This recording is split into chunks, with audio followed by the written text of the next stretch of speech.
Bueno, ahí un poco Leda nos dio el ok para empezar, así que, bueno, vamos a comenzar.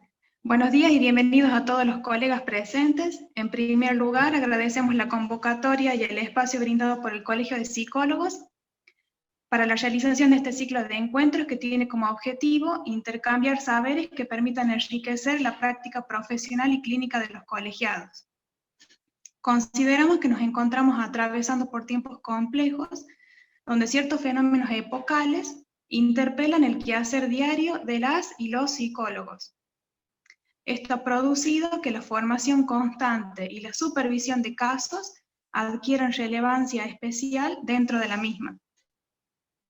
Es por ello que hemos decidido darle a los presentes encuentros el formato de conversatorio para intentar establecer un diálogo e intercambio entre dos grandes áreas del conocimiento como lo son la psicología y la psiquiatría.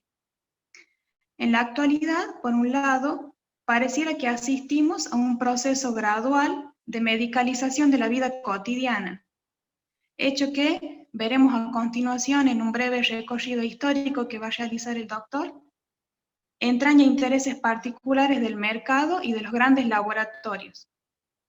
Sin embargo, por otro lado, no debemos desestimar que la presentación de manifestaciones sintomáticas que tienen que ver con las descompensaciones subjetivas y ciertas experiencias de vacío en los sujetos postmodernos, lo cual los empuja frecuentemente a pasajes al acto, a distintas modalidades del consumo y ciertas compulsiones, nos permite constatar la importancia de trabajar desde la interdisciplina para realizar derivaciones a un médico psiquiatra que sean pertinentes y estén a tiempo.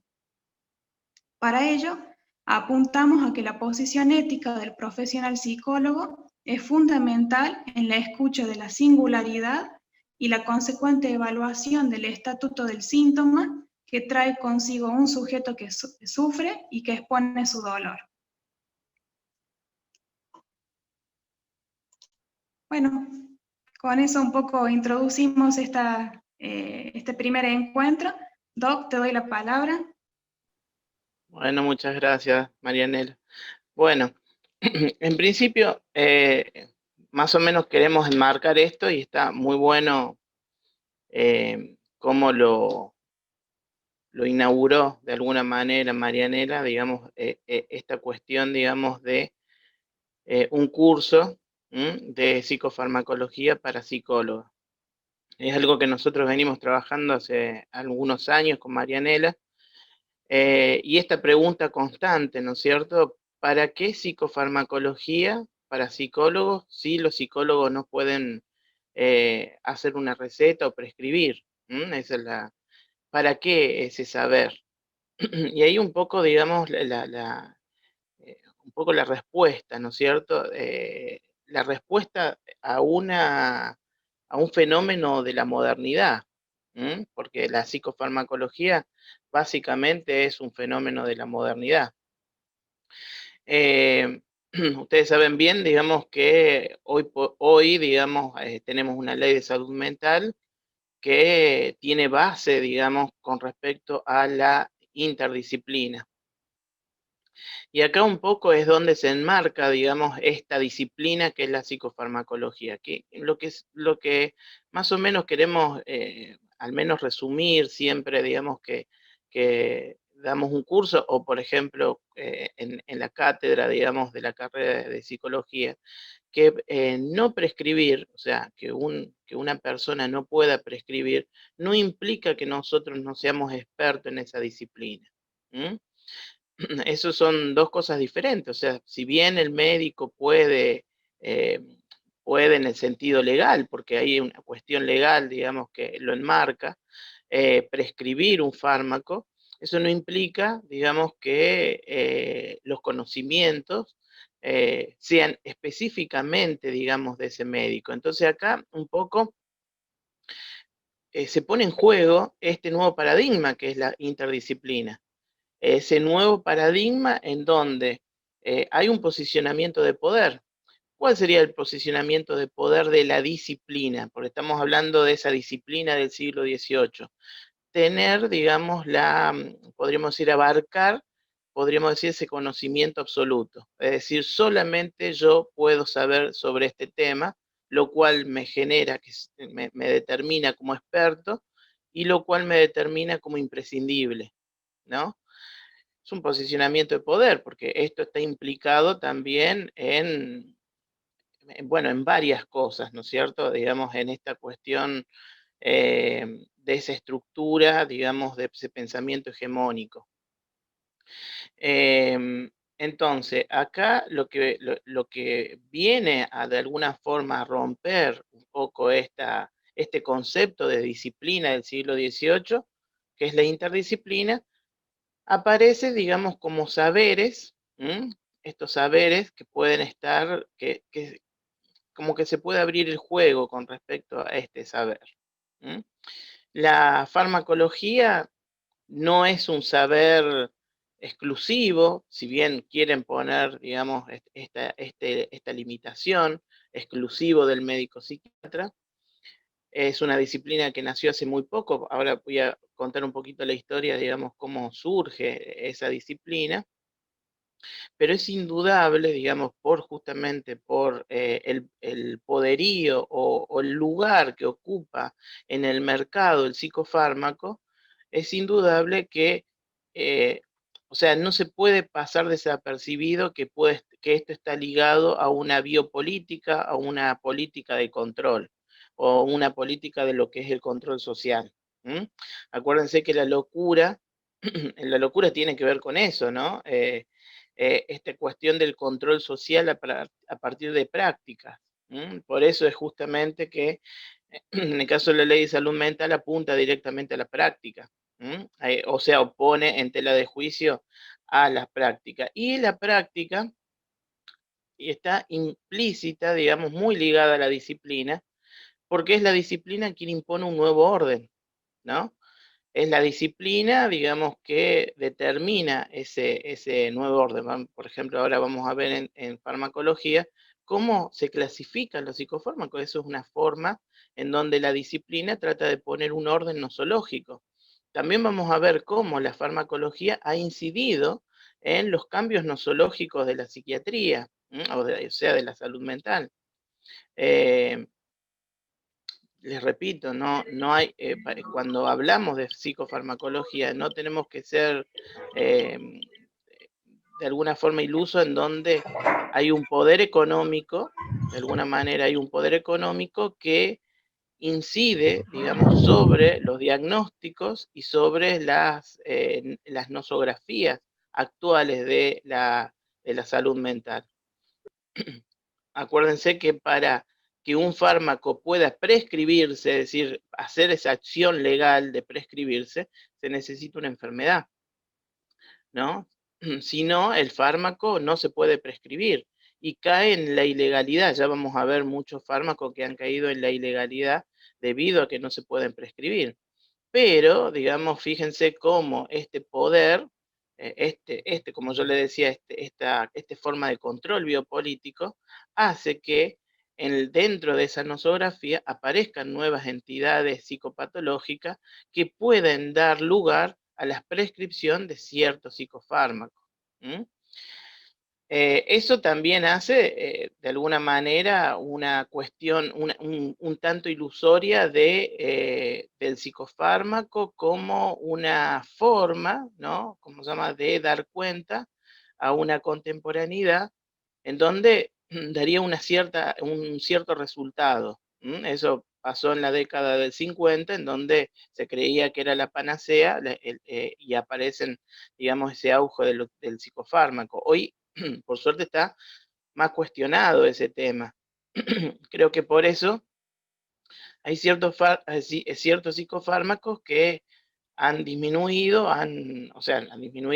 no están saliendo al mercado y se está propiciando más una cuestión de investigación con respecto a eso. Pero bueno, ya vamos a ver a lo largo de esto cómo, por ejemplo, los tratamientos de cannabis, ¿no? van a entrar dentro de esta línea de esta línea lógica, de esta lógica del mercado, de alguna manera, y cómo esa lógica del mercado, como yo les digo, incide notablemente en nuestra actual práctica clínica.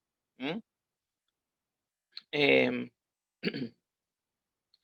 bueno, un poco esto, digamos, cómo pensar la interdisciplina, digamos, en este contexto, ¿no? Desde una interdisciplina, desde un marco epistémico, es decir, por ejemplo, aquel que cree en la interdisciplina es porque cuestiona la disciplina de uno mismo.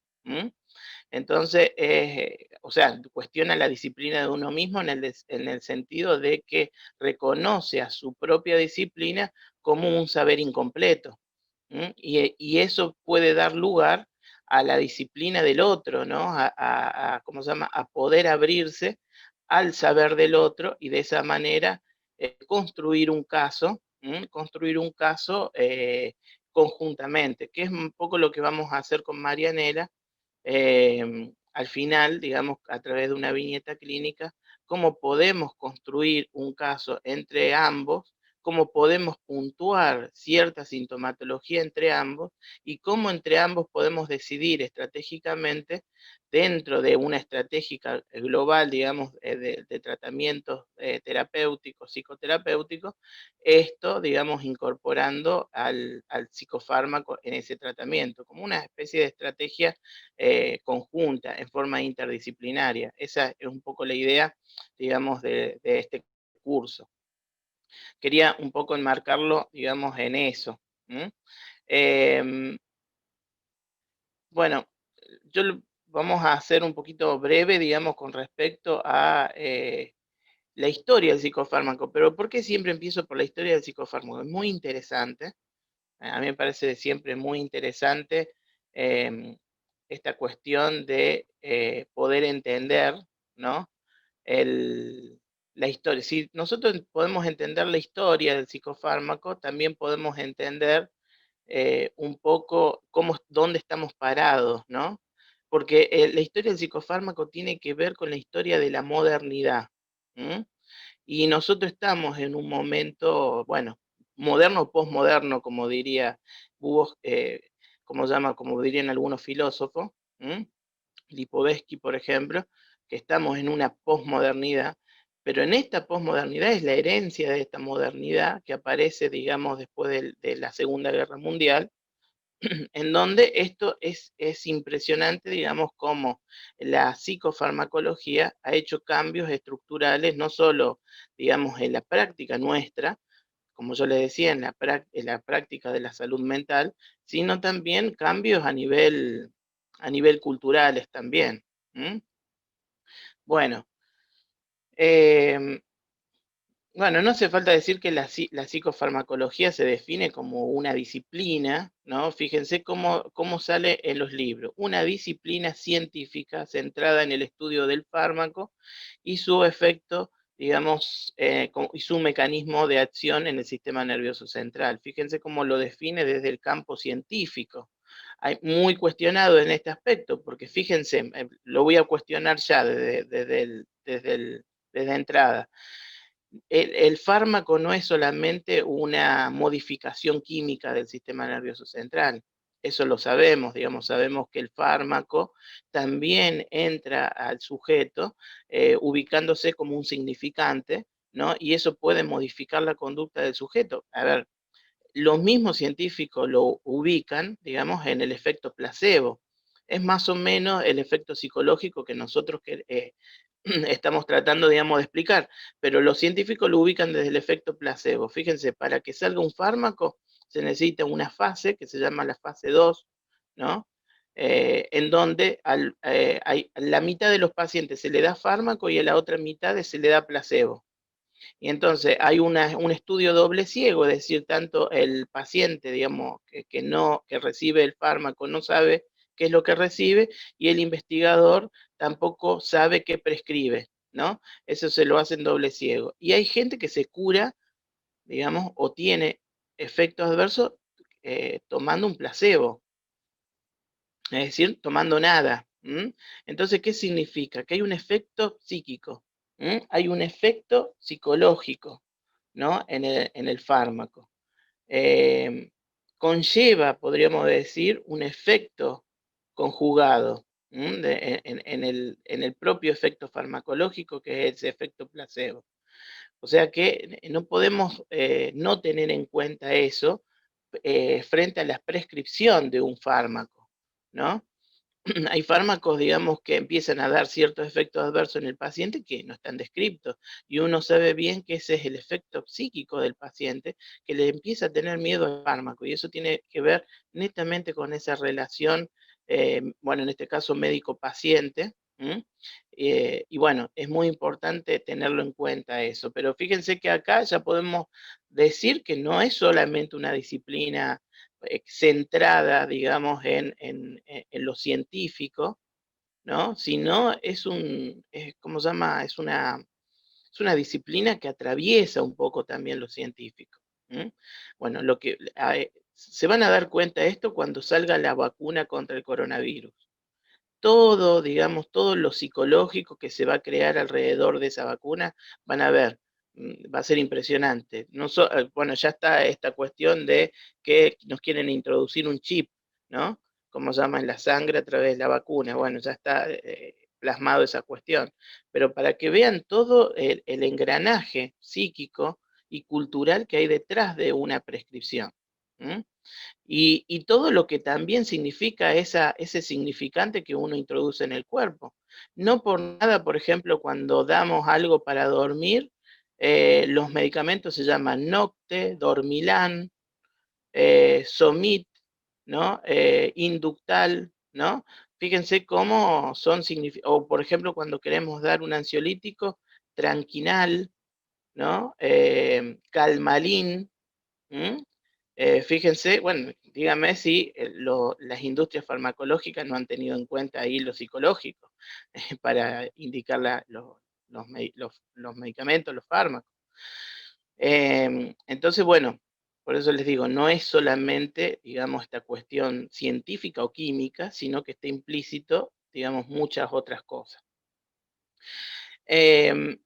Entonces, siempre yo lo enmarco porque acá la historia de la psicofarmacología aparece en los años 40 y 50, en los años 50, yo ahí es la década, entre los 50 y los 60, es la década de la prescripción, digamos, de la creación de psicofármacos, ahí donde se crean la mayoría de los psicofármacos que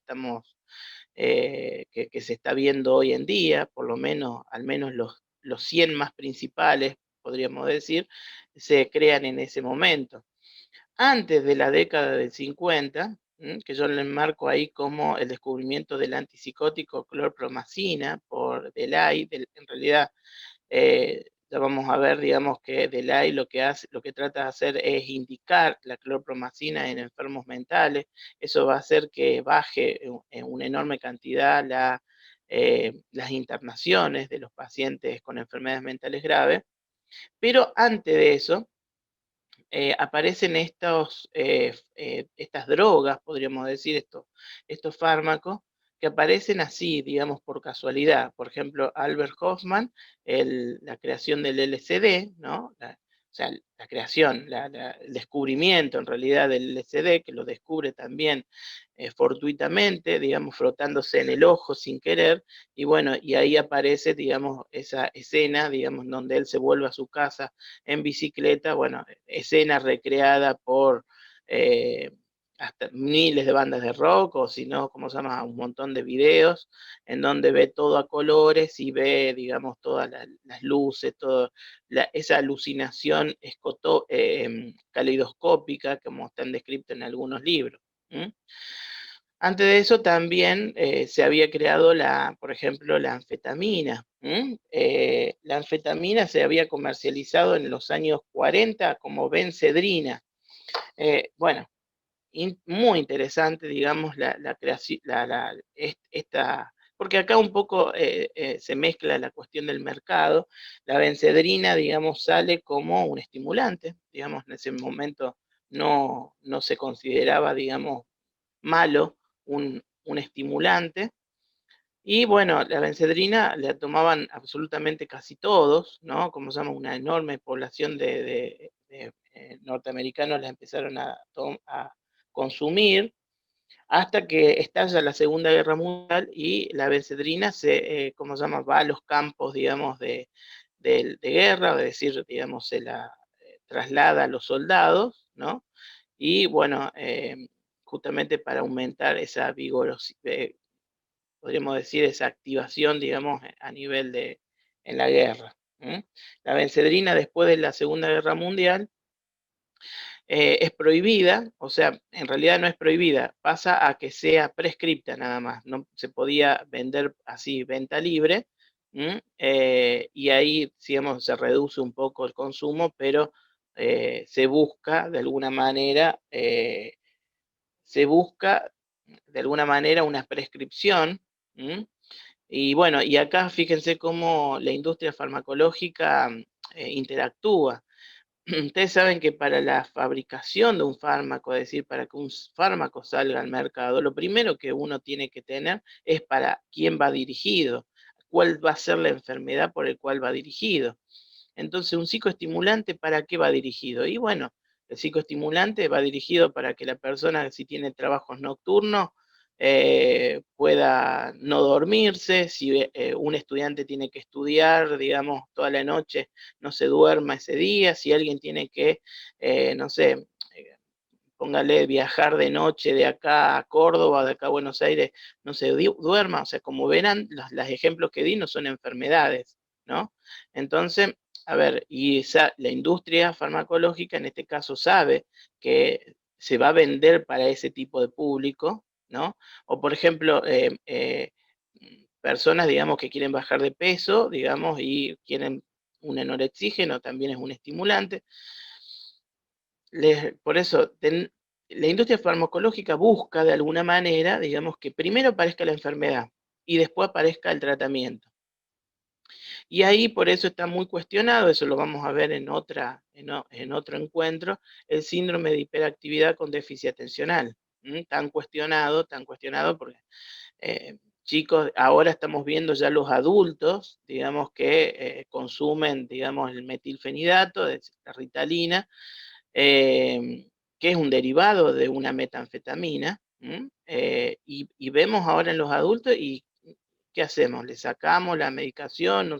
¿No le sacamos la medicación? Hay algunos que le suben, pero hay chicos que, bueno, fíjense, empezaron a ser medicados hace 10 años atrás, 15 años atrás, y hoy lo tenemos en los consultorios como adultos, y esa medicación no sabemos si le está haciendo bien, le está haciendo mal, no sabemos qué hacer, digamos, cómo interactuar con eso. Así que bueno, es todo un tema ese, ¿no? Pero esa de alguna manera fue la forma que los psicoestimulantes salen al mercado. Salen al mercado justamente con esa prescripción, podríamos decir, ¿no? El síndrome de hiperactividad con déficit atencional. Otra prescripción podría ser la narcolepsia, pero es una enfermedad que es, o sea, una entidad nosológica en donde es muy rara, es muy poco, o sea que significa que no iba a tener un impacto en el mercado, no así el síndrome de hiperactividad con déficit atencional, que en estos últimos años aumentó muchísimo, digamos, al menos su diagnóstico. Mire, fíjense lo que yo les decía, cómo estamos tan influidos en el mercado. Bueno, algunos me conocen, saben que yo soy docente de la Facultad de Medicina. Bueno, en un examen final le hago un examen, le hago un caso clínico. Bueno, en el caso clínico, digamos, pongo todo un paciente, digamos, donde tiene todos los signos y los síntomas de hiperactividad. Pero fíjense, bueno, ustedes que son la mayoría psicólogos, no sé si hay otra profesión, pero ustedes saben que la hiperactividad no significa que el paciente tenga el diagnóstico síndrome de hiperactividad con déficit atencional. La hiperactividad es un signo de miles de cosas, miles de diagnósticos. Bueno, yo quería hacer ese examen para ver qué ponían como diagnóstico principal los chicos de medicina. Estamos hablando de chicos de séptimo año, ¿no? O sea, en la PFO, digamos que terminando ya para su carrera. el 100% me puso diagnóstico síndrome de hiperactividad con déficit atencional. Bueno, cuando termino el examen hago una devolución a los chicos y yo les pregunto, ¿dónde vieron, quién les enseñó, digamos, el síndrome de hiperactividad con déficit atencional? ¿Dónde tuvieron esa, en qué materia lo tuvieron? ¿Lo tuvieron en pediatría? No, me respondieron. Bien, en pediatría no. En psiquiatría, porque tienen ellos salud mental 1, salud mental 2, ¿lo vieron en? No, tampoco. ¿Lo vieron en neurología? No, tampoco. ¿Y de dónde sacaron ese diagnóstico?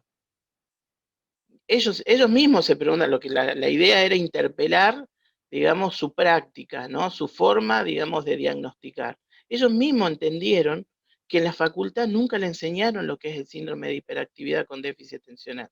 Entonces, ¿qué significa? Que esto lo adquirieron a través de medios de comunicaciones. Fíjense que se habla de esta patología en una, ¿cómo se llama? En un programa, digamos, a la tarde. ¿Mm?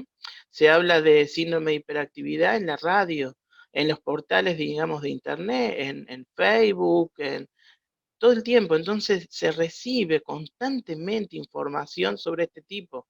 Y esto, el mercado no es casual, ¿se entiende esto?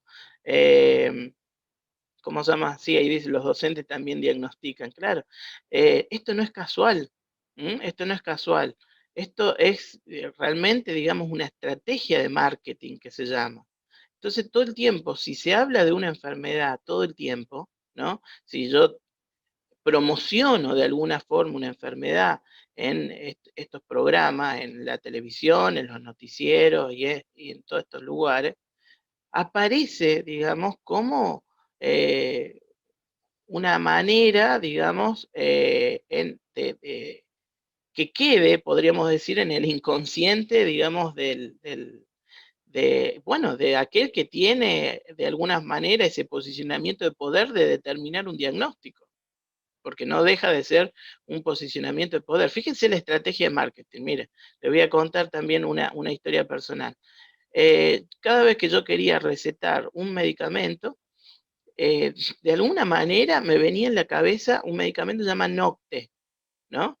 Bueno, yo después me puse a pensar, ¿por qué estoy prescribiendo Nocte? Si, qué sé yo, no recuerdo haber ido a un curso, un congreso. En un viaje a Córdoba, inflo ¿cómo se llama? ¿Cómo se llama? Una almohadita de esa que uno se pone. Bueno, y la almohadita decía Nocte. Me lo habían regalado un visitador médico, ¿no? Y decía Nocte, y ahí dije, mira de acá, bueno, fíjense esto no es casual, como yo les digo, no es casual. Y esto es una estrategia de mercado.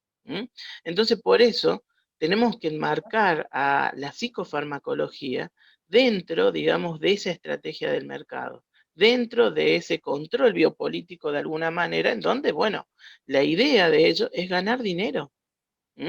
La idea de ello no es, a ver, ¿cómo se llama? Que los médicos solamente prescriban. La idea de ello es que todos hagan ciertos diagnósticos. ¿Para qué? Para que todo esto vaya siendo canalizado hacia la prescripción de un fármaco. ¿Y por qué les digo que entra dentro de este fenómeno de la modernidad? Porque hoy el sujeto quiere estar bien. Hay todo un empuje a la normalización, o por lo menos a la mirada normalizadora, ¿no? Del cuerpo perfecto, del cuerpo armónico, del cuerpo en equilibrio, ¿no? El peso exacto, entonces está el auge de, fíjense, uno de los programas más vistos, control de peso, ¿no? Eh, el equilibrio emocional, en donde aparecen numerosas técnicas, digamos, estas cuestiones, digamos, de los auges de entrar dentro de un nirvana, de una estabilización psíquica. Ahí es por eso que surgen esas prácticas, digamos, que tienen que ver hasta desde la medicina oriental, etcétera, etcétera.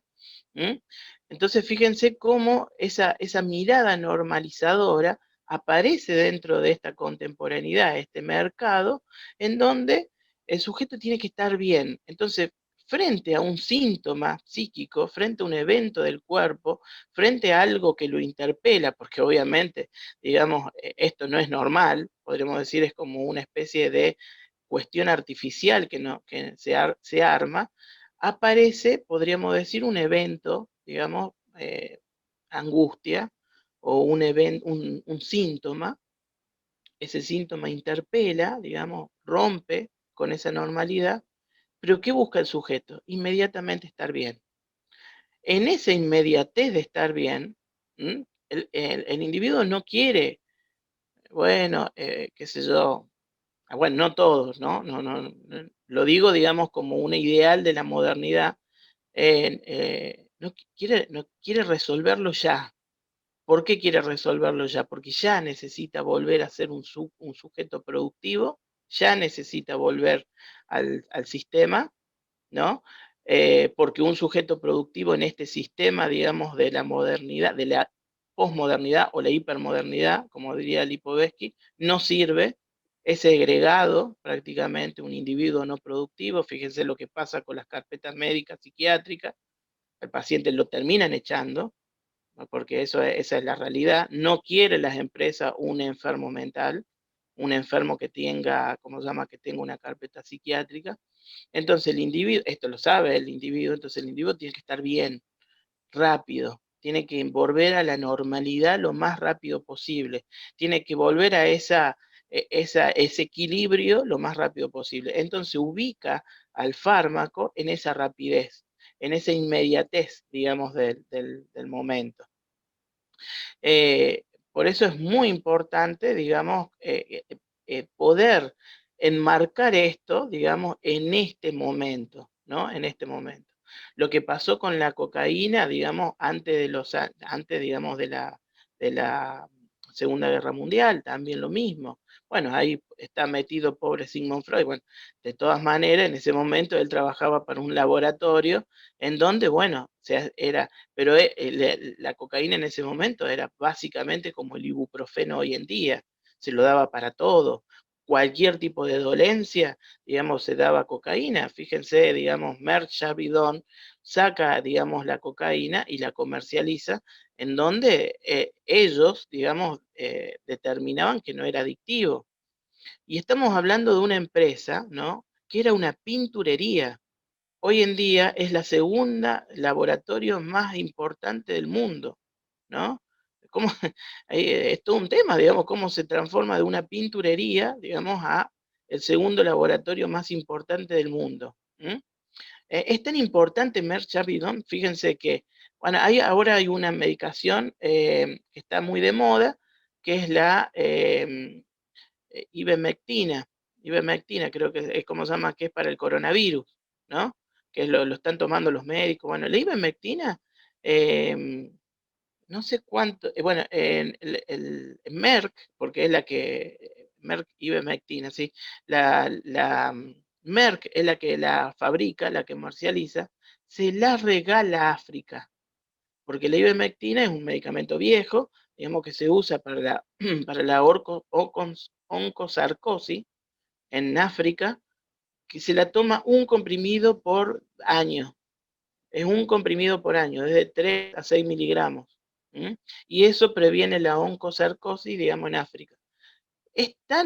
A ver, tiene tanto dinero, digamos, Merck, que fabrica, que creo que 160 millones de lotes de ivermectina, que va dirigida a toda África. O sea, imagínense, digamos, el dinero que tiene esa empresa. Bueno, esa empresa, ¿cómo se hizo el dinero? Se hizo con la cocaína, el dinero. Pero a veces se lo critica a Freud, pero no se critica al laboratorio, que hoy en día, digamos, se ha hecho famoso. No, no, famoso no se ha hecho famoso. Freud se hizo famoso. En realidad, el laboratorio se hizo poderoso, un poderoso en la economía, justamente, digamos, fabricando cocaína, estamos hablando al menos entre los años 30 y los años 40, más o menos, digamos, que después se prohibió. Por eso, la cocaína, ¿cómo se llama? Merca, ¿no? De ahí sale la palabra merca, justamente por ese laboratorio Merck Sharp y Dohme. Pero bueno, digamos, la historia de la farmacología viene desde hace años, ¿no? Digamos, siempre se ha intentado, siempre el ser humano de alguna manera ha intentado modificar las conductas. O sea que el empleo de sustancias, digamos, para inducir modificaciones conductuales es una práctica, digamos, que es milenaria, ¿no? Obviamente al principio se utilizaban esas plantas, digamos, o esas sustancias que hoy están prohibidas. Por ejemplo, bueno, acá aparece el opio, la marihuana, ¿no? Prohibida en el sentido, digamos, de una comercialización directa, pero se puede prescribir. Por ejemplo, no se puede consumir heroína, pero sí se puede prescribir morfina o codeína, por ejemplo, ¿no? O sea que el mercado siempre ha ganado en ese aspecto, ¿no? Desde la guerra del opio, ahí, digamos, en esa guerra de mucho tiempo entre Inglaterra y China, a la prescripción de codeína y morfina, digamos, o sea, ¿qué significa? Que acá el que perdió, el que perdieron fueron los chinos, que perdieron Hong Kong hace muy poco lo obtuvieron de nuevo, pero el opiáceo, digamos, no perdió. El opiáceo desde ese momento hasta el día de hoy se sigue consumiendo, se sigue prescribiendo. Obviamente, drogas no se prescribieron más, por ejemplo, la heroína, ¿no? Acuérdense cómo surge la heroína, digamos, a través de Bayer, como que la comercializa para la tos, se comercializa como para el catarro, ¿no? Pero sale del mercado blanco, inmediatamente pasa al mercado negro y hoy en día sigue teniendo los mismos problemas que han tenido hace años, ¿no? Europa. Si no, la película Transpointing, digamos, habla bastante de eso. Lo- los griegos lo tenían muy claro. Fíjense, estamos hablando de cuántos años, ¿no? Ellos interpelaron a esta sustancia, ¿cómo se llama? A estas hierbas, con la palabra farmacón, ¿no? Ellos sabían bien que esto podía ser tanto beneficioso como destructivo. Por eso de alguna manera, esa imagen iconográfica, digamos, de las farmacias, ¿no? En donde aparece una copa. La copa representa la vida y una serpiente que la rodea, ¿no? Entonces, ellos sabían bien que estas drogas podían ser beneficiosas, pero también podían ser veneno. Y fíjense, digamos, hoy en día, si hablamos de droga dependencia, son todas drogas que fueron creadas por laboratorio. Si hablamos de cocaína, heroína, digamos, LSD, éxtasis, todas son drogas creadas por laboratorio, ¿no? Entonces los griegos la han tenido muy clara desde el principio. Esto puede ser beneficioso para la humanidad, pero también puede ser perjudicial. O sea que todas las investigaciones que se han hecho en ese campo han traído muchos beneficios, es cierto, han modificado, digamos, como yo les digo, muchas cosas, digamos, de nuestra vida cotidiana y contemporánea, pero también han generado grandes problemas. Uno de esos problemas es la drogadependencia. Eh, Les digo porque justamente todos los laboratorios están ahora enfocándose en una sola sustancia, la marihuana. El cannabis medicinal. Hay muchos estudios, digamos, hoy en día hay un enorme avance con respecto a la medicina animal, es decir, a la medicina, ¿cómo se llama?, de los veterinarios, con respecto a, ¿cómo se llama?, cannabis medicinal. Es decir, que estamos en la fase, digamos, en la fase experimental, pero va a faltar muy poco para que, bueno, ustedes ya saben que hay casi una cuasi moda, digamos, con respecto a, pero no se sabe mucho, ¿no? Con respecto al cannabis medicinal, pero sí hay un enorme avance, digamos, en el campo de la veterinaria. Casi todos los congresos sobre cannabis medicinal le digo que casi el 90% son experiencias en animales. O sea que esto está avanzando y creo que nosotros vamos a vivir, si seguimos vivos, digamos, vamos a vivir ese momento, ¿no? Como se llama, de cómo se introduce, digamos, en este tiempo, digamos, esta droga, que es la única que de alguna forma ha quedado relegada, porque fíjense, la cocaína entró en el mercado, el opio, bueno, y había quedado relegada, digamos, la marihuana, que es una planta muy, muy, digamos, vieja, que ahí la empezaron a consumir los asiáticos, en Marruecos, digamos, en la India, ¿no? Y creo que ahora, digamos, se ha enfocado, o sea que fíjense que el mercado no le importa mucho su historia, ¿no? No le importa los errores que ha tenido en su historia, al mercado lo que le importa, digamos, es es la venta, ¿no? Es el consumo, y a la gente lo que le importa es estar bien lo más rápido posible, ¿no? Entonces, muchos van a recurrir, digamos, a estas panaceas, digamos, que aparecen como de moda. Yo les decía, digamos, que la década, un poco la década del 50 fue la década de la psicofarmacología. Fue ahí, digamos, como se abandona, digamos, estos tratamientos, como por ejemplo Serletti, la terapia electrocompulsiva, Saquel, digamos, el coma insulínico, o Edgar Moniz, que hacía directamente la leucotomía prefrontal. Aunque no lo crean, estas 3 personas ganaron premio Nobel, ¿no? Les digo, si los quieren googlear, fíjense que estas 3 personas ganaron premio Nobel. O sea que estamos hablando que ahora esto sería terrible, ¿no? Terrible, estaría dentro de una tortura, digamos, al cuerpo. Pero en ese momento, fíjense que eran, como se llama, reconocidos. La década del 50 justamente marca eso, el abandono de estas prácticas, ¿no? Y aparecen, digamos, esta era de los fármacos. Bueno, todos aparecieron por casualidad. Esa es la realidad, digamos que aparecieron todos por casualidad. Por ejemplo, la acción antimaníaca del litio en el 1949, la incorporación de la clorpromacina en el año 52, que un poco esto yo lo pongo como ícono, digamos, de la era de la psicofarmacología, el descubrimiento de la imipramina en el año 55.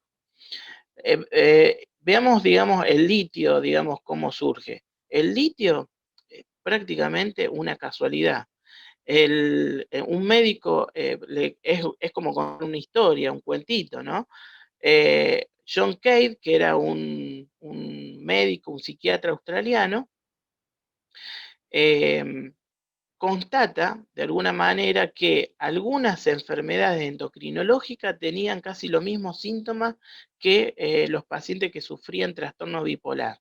Eso era, digamos, la hipótesis que tenía él. Bueno, entonces algo tiene que ver, digamos, la cuestión endocrinológica. Bueno, ustedes saben la ciclicidad, que tenía que ver un poco también esa ciclicidad que aparece en algunas glándulas endocrinas, ¿no? Entonces lo que él lo que intenta es decir, bueno, a ver, si hay un ciclo en donde hay, qué sé yo, que está bien el paciente y hay ciclos donde está mal, le saquemos la orina del paciente cuando esté bien, ¿no? Y se la pongamos, se la inyectemos cuando esté mal. Esa era la explicación, ¿no? Entonces dice, bueno, debe haber una sustancia, ¿no? Algo que cuando esté bien la pueda segregar por la orina y que la tiene en el cuerpo. Y cuando está mal no lo tiene. Entonces le sacó la orina a los pacientes y se la inyectó, digamos, cuando estaba bien, cuando estaba mal se le inyectaba a la orina. Bueno, no le salió el experimento, porque no tenía resultado. Él lo que supuso era que se inyectaba ácido úrico y era muy soluble. Entonces, ¿qué intentó hacer? Dijo, bueno, no, entonces voy a probar en lugar con ácido úrico. Ácido úrico es lo que segrega uno cuando orina, ¿no? Para que puedan entender. Como era muy soluble, recurrió a otro, al urato de litio, ¿no? Porque el urato de litio justamente no era soluble. Entonces, ¿qué hizo?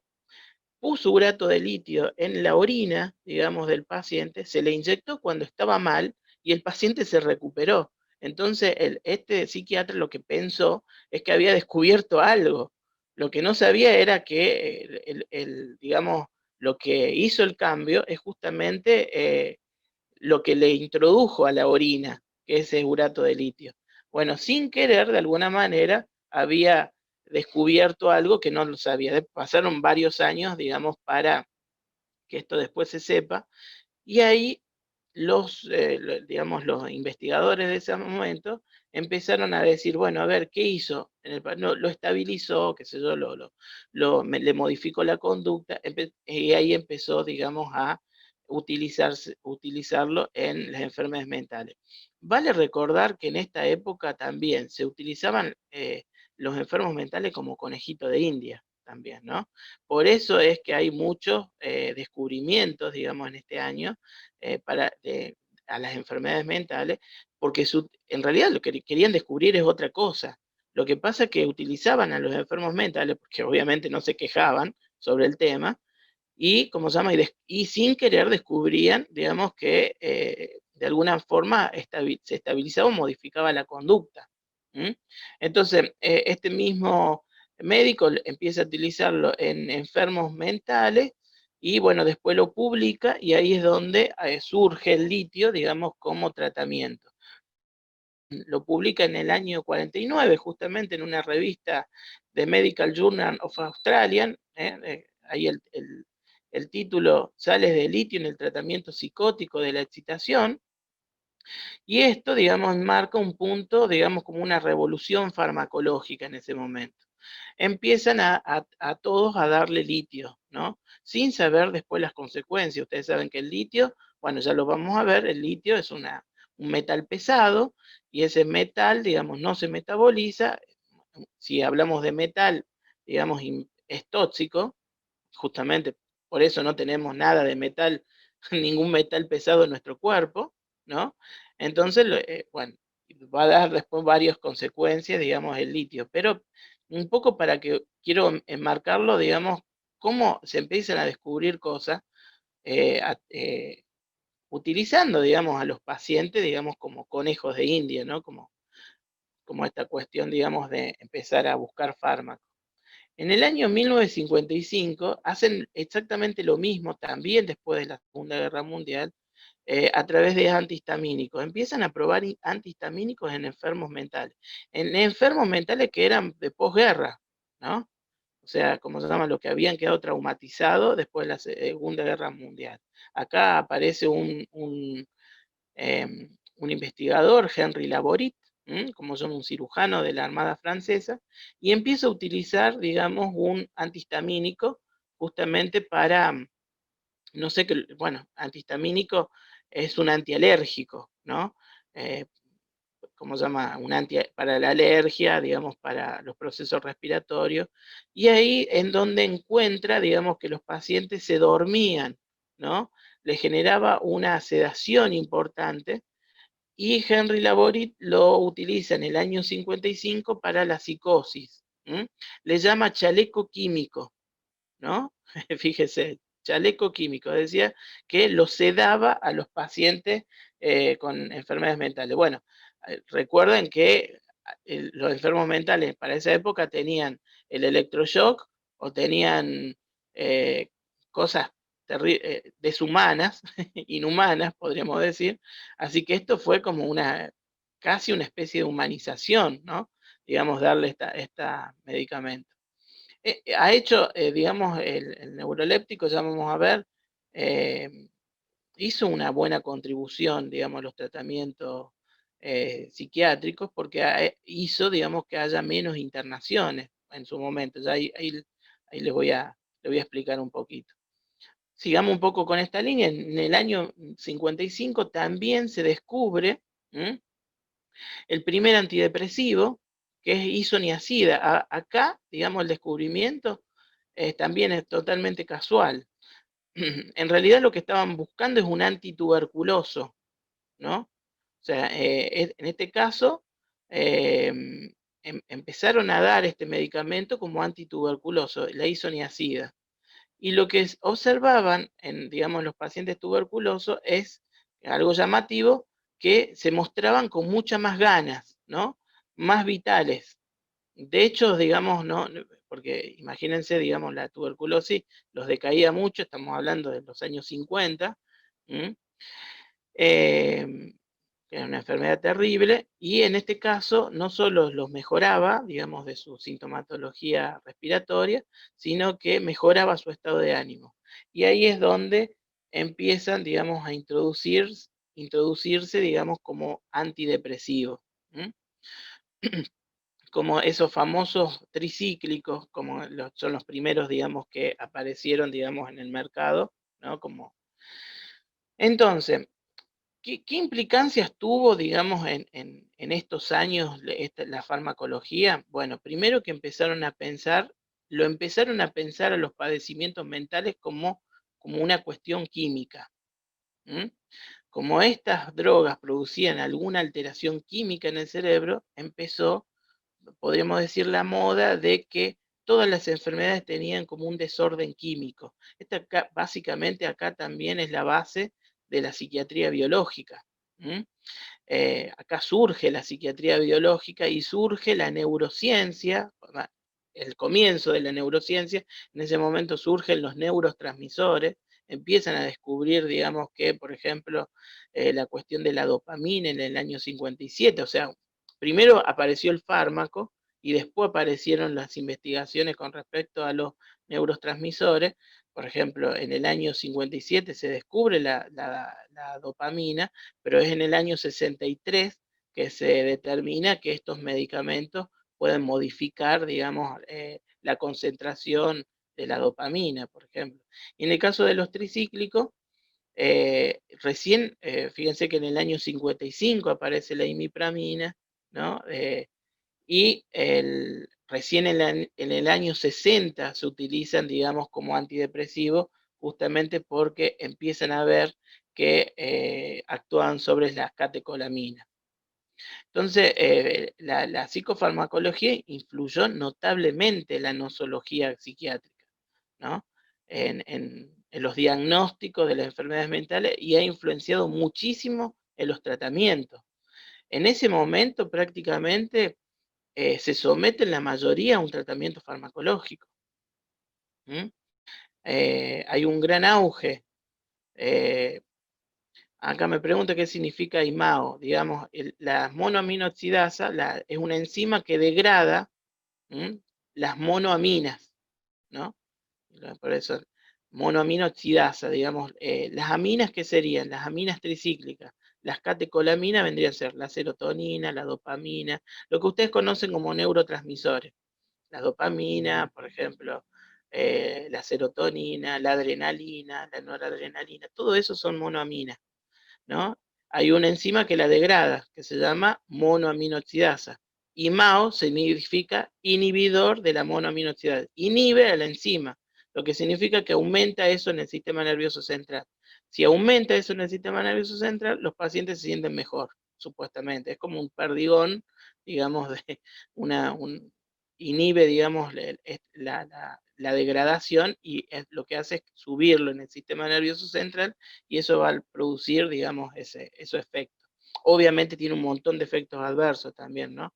Uno de esos es el síndrome del queso, que es porque la tiramina, que es lo que nosotros comemos en los alimentos, digamos, en alimentos envasados, en la cerveza, por ejemplo, no se puede degradar, entonces aumenta y eso va a producir crisis hipertensiva, bueno, muchas alteraciones a nivel del sistema nervioso autónomo.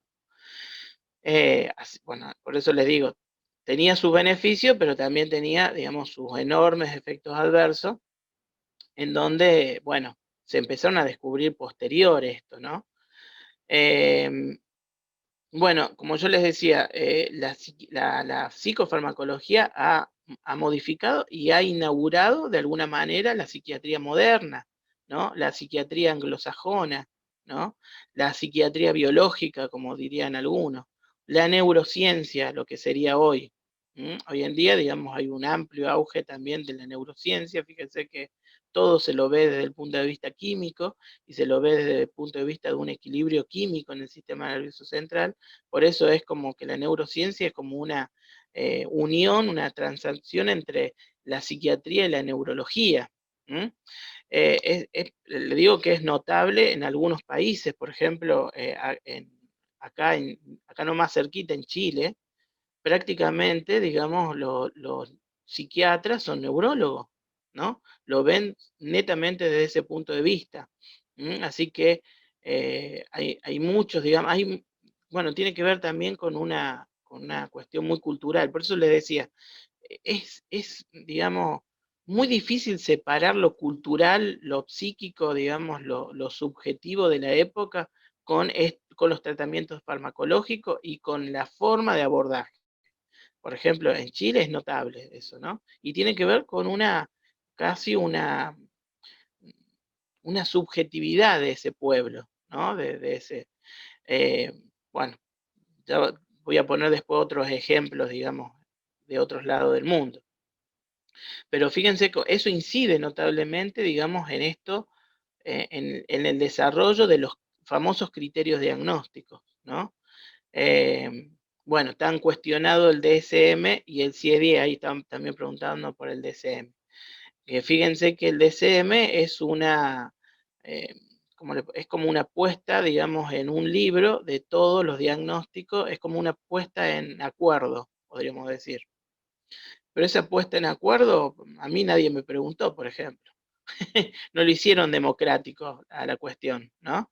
Lo hicieron en Estados Unidos a través de la asociación, digamos, americana de psiquiatría.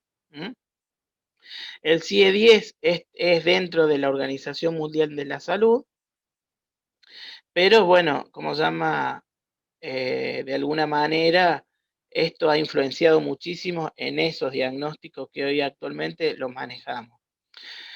Otra incidencia, digamos, que ha hecho la psicofarmacología en este siglo, digamos, en esta posmodernidad, es con respecto a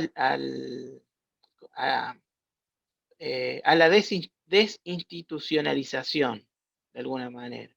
O sea, si vemos ese aporte es positivo, porque, por ejemplo, en Estados Unidos había 150.000, digamos, enfermos por año, cuando después de la Segunda Guerra Mundial, de 150.000 enfermos por año que ingresaban internándose, ¿no? por patologías o enfermedades mentales graves, pasó a 500.000, ¿no? Es impresionante, digamos, el aumento. Esto posterior a la guerra. Fíjense cómo los estrés postraumáticos van a incidir. Por eso es como que acá, después de la pospandemia, están pensando, ¿no? en un aumento de la incidencia, digamos, de enfermedades mentales. Porque ya pasó, digamos, en Estados Unidos posterior a la Segunda Guerra Mundial. Estamos hablando de los años 50, ¿no? Cuando empiezan los psicofármacos, más o menos entre el año 53 y 55, que empiezan todo esto que yo les conté a utilizarse en los hospitales, bajó de 500.000 en 1975 se volvió a hacer ese recuento a 200.000 por año, ¿no? O sea que se bajó considerablemente. Lo que suponen es que esto, digamos, de alguna manera es debido a la incorporación del psicofármaco en esa época. Así que podríamos decir, bueno, les repito, digamos, el psicofármaco no nace, digamos, casualmente, no nace casualmente, nace posterior a la Segunda Guerra Mundial y me parece que nace secundario a este aumento, aumento de la incidencia de enfermedades mentales posguerra. Ahora, ¿cuáles son los efectos negativos, digamos, de la introducción de la psicofarmacología? Creo que el comercio ilegal de psicofármacos. Hoy en día eso lo estamos viendo, ¿no? En el comercio ilegal de benzodiazepinas, que es un poco lo que vamos a tratar en esta segunda etapa, digamos, de la clase. Por ejemplo, en Estados Unidos, como se probaba en esta población enferma, se probó en el servicio penitenciario, también lo han asociado algunos psicofármacos a la cuestión, podríamos decir, delictiva. Eso lo vamos a ver cuando veamos benzodiazepina, digamos cómo está ligado a eso, pero es un efecto negativo. Fíjense que ya en el año 56 la Comisión de Naciones Unidas sobre Drogas Narcóticas, ahí lo saca a la anfetamina. ¿Se acuerda que yo les decía que las anfetaminas aparecen antes de la década del 50?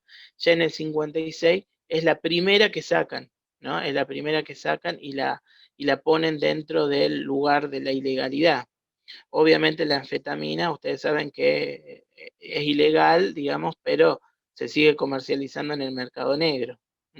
Y recién en el año 65 la OMS emite un informe sobre el uso indebido de sedantes, es decir, de benzodiazepina. Fíjense, en el año 65. Y en el año, las primeros benzodiazepina aparecen en el año 55. Es decir, que entre el 55 y el 65 son 10 años. En 10 años hizo estrago la benzodiazepina, ¿no? Ya inmediatamente la OMS advirtió sobre el uso indebido de sedantes. O sea que imagínense, estamos hablando del año 65, imagínense en este momento cómo estará. Es tanto, digamos, el consumo de benzodiazepina, que es el próximo tema, que la Universidad de Quilmes el año pasado hizo un estudio, extrajo, digamos, muestras del Río de la Plata y encontró una enorme cantidad de benzodiazepina.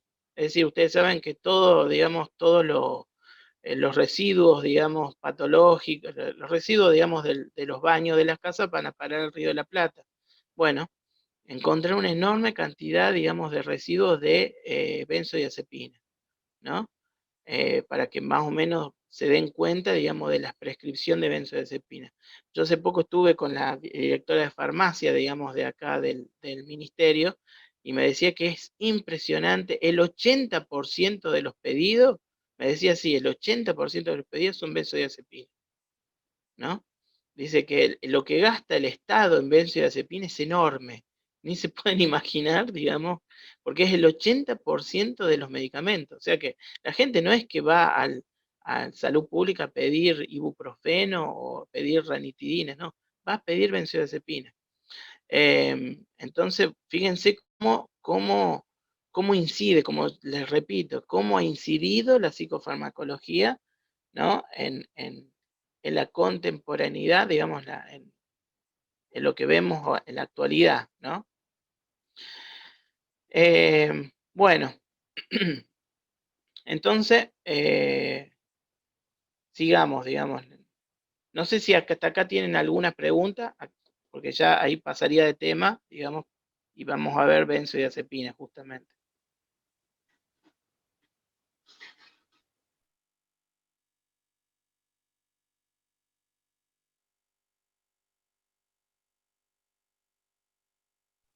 Bueno, sigamos, así terminamos justo a la hora que queríamos terminar.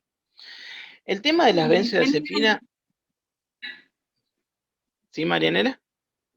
No, quería un poco aportar, Doc, en este momento, ¿no es cierto?, del encuentro, un poco lo que está puesto en la filmina que aparece en la pantalla, ¿no? Que bueno, que hoy en la clínica actual, ¿no es cierto?, muchas veces nos tenemos que plantear esto, el abordaje interdisciplinario del paciente, ¿no? Siempre teniendo en cuenta, ¿no es cierto?, que es lo que un poco, bueno, reflexionamos y siempre debatimos con el doctor, las coordenadas singulares de la historia de ese sujeto, ¿no? De ese sujeto que consulta, y el estatuto del síntoma que tiene, ¿no? Que nos viene a presentar, o que presenta, mejor dicho, ¿no?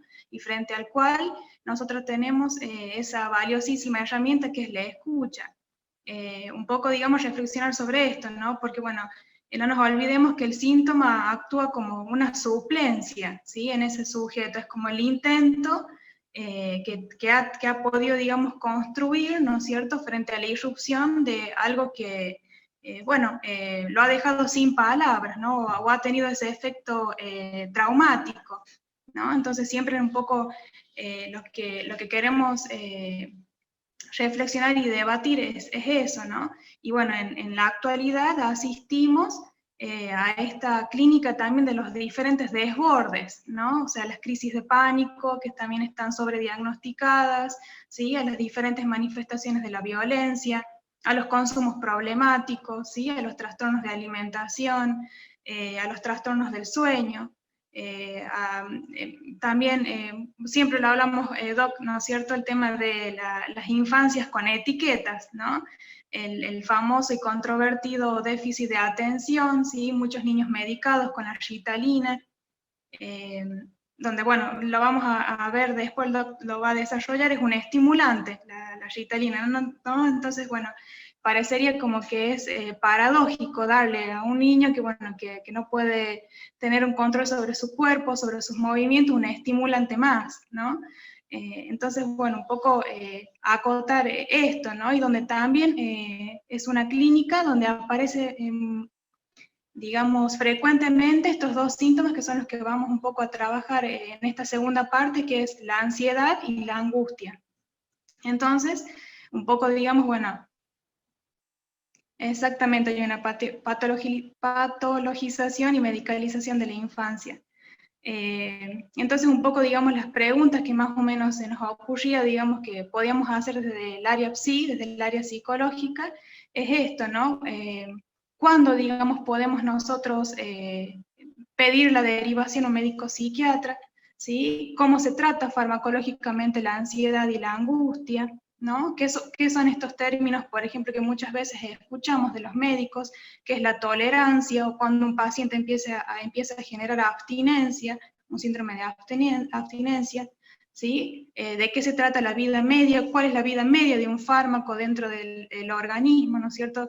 Para tener un poco, ¿no es cierto?, conciencia de cuándo va a empezar a producir efectos, tanto en la conducta como, bueno, a nivel de los sentimientos, de los pensamientos del paciente. Licenciada, si me permiten. Sí. Buenos días a todos. Es un honor estar con profesionales. Yo soy estudiante, mi nombre es Fabián. Bueno, con respecto a lo que decía de la patologización, también hay una mercantilización, porque pues en las obras sociales se pide una etiqueta para poder enmarcar a esos niños, ¿no? Entonces es como que más allá de la etiqueta y todo lo demás, es como una mercantilización de la infancia, y como bien decía el doctor al principio, simplemente, directamente, una compañera o alguien también lo decía, directamente era hiperactividad. No se buscaba otra salida, otro fin. Directamente en el colegio el niño se comporta de cierta forma y tiene hiperactividad, se lo etiqueta, en una obra social le piden el diagnóstico del DSM y directamente un certificado para que el niño pueda ser tratado diferente en la escuela, directamente.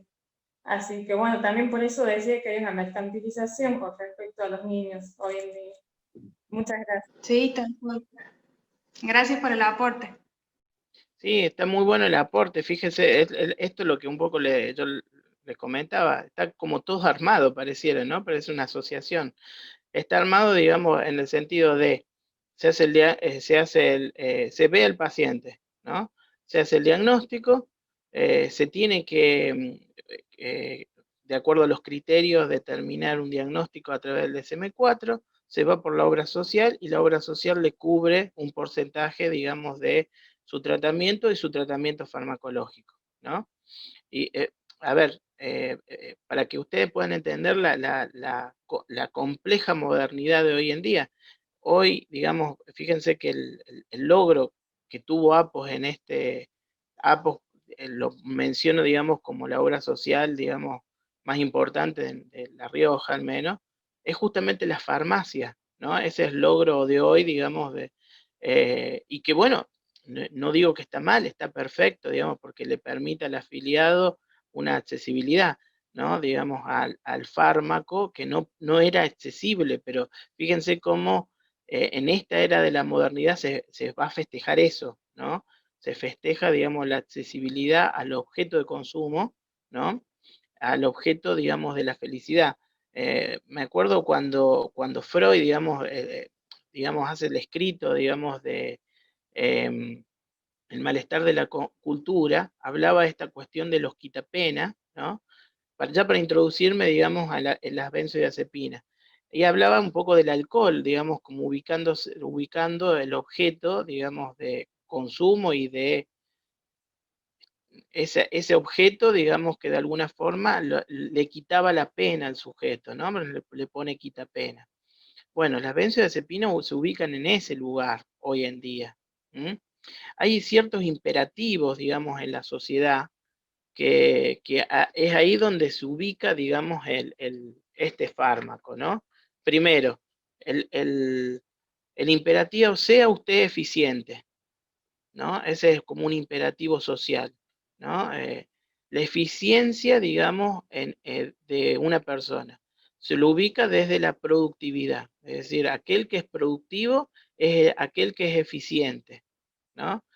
Y para ser eficiente, el paciente, el sujeto tiene que ser absolutamente, como se llama, productivo, no tiene que fallar, podríamos decir, ¿no? No tiene que estar fallado, no tiene que estar dividido frente a eso. Ahora, y ahí pueden entender, digamos, el estrés, digamos, que ocasiona, esto se ve mucho, digamos, en las grandes ciudades, el estrés laboral, ¿no? Cómo son sometidos, digamos, a esa eficiencia absoluta y cómo ubican, digamos, a la benzodiazepina desde el lugar de tomo esto para poder empezar a trabajar. Hay mucha gente que toma la benzodiazepina antes de ir al trabajo, ¿no? Como para poder sostener subjetivamente ese trabajo. Para, justamente porque ese trabajo los divide. Entonces esto operaría contra la división subjetiva, de alguna manera, ¿no? La benzodiazepina contra esa división subjetiva de ese paciente que, bueno, lo toma, digamos, el trabajo lo toma como un objeto de consumo, un objeto de producción. Yo les decía recién, digamos, si ese sujeto saca una carpeta médica, es muy probable que lo terminen echando, ¿no? De la empresa. Bueno, y el otro imperativo es de alguna manera, la cuestión de la pérdida de control, ¿no?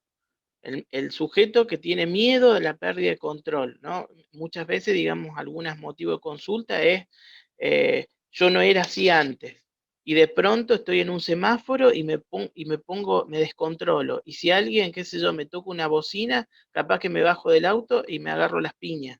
Dice, no, estoy perdiendo el control.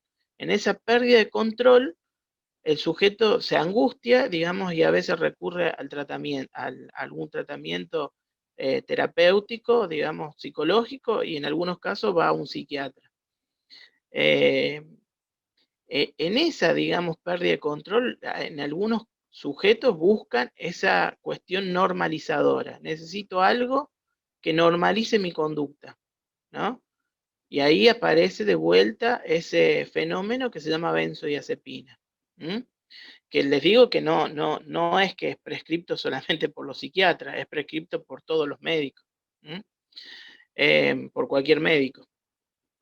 Y después aparece esta cuestión, digamos, de esa ruptura, ese evento, podríamos decir, o esa contingencia que aparece, como bien lo decía Marianela, el síntoma, ¿no? El síntoma interpela, el síntoma aparece y rompe esa supuesta homeostasis, esa anormalidad, podríamos decir, esa normalidad. Irrumpe, inmediatamente el sujeto tiene miedo de que ese síntoma no desaparezca más, porque una de las cosas que uno pregunta el sujeto es, ¿cuándo se me va a ir? ¿Esto va a ser para siempre? ¿Me estoy volviendo loco? Trata de buscar, digamos, una certeza con respecto a un padecimiento subjetivo, ¿no? Y bueno, de vuelta, digamos, ese síntoma puede ser, lo más fácil sería que ese síntoma sea tapado con un psicofármaco, ¿no? Y acá está las benzodiazepinas, porque calman. Las benzodiazepinas tienen propiedades químicas, digamos, que tienen que ver con un efecto miorrelajante, un efecto sedativo, hipnótico, por eso se utiliza también para dormir. Hay personas que, por ejemplo, para viajar en un colectivo, viajar ¿cómo se llama? En el avión, se toman una benzodiazepina para dormir. Fíjense, tan populares. Una persona que, qué sé yo, está muy, tuvo un problema en el día y no puede dormir, toma una benzodiazepina, o sea que se busca, digamos, esa inmediatez, ¿no? Y esa comodidad también. El estar bien tiene que ver con la comodidad, tengo que estar bien. Entonces, para estar bien, digamos, aparecen las benzodiazepinas. Como yo le decía, tiene un efecto mío relajante, sedativo, tiene el efecto sí, acá dice, hay un uso excesivo, digamos, para dormir. Es totalmente, totalmente. Una de las cosas que pasó en esta pandemia, no sé si vieron algunos papers, digamos, algunos estudios, es los trastornos del sueño.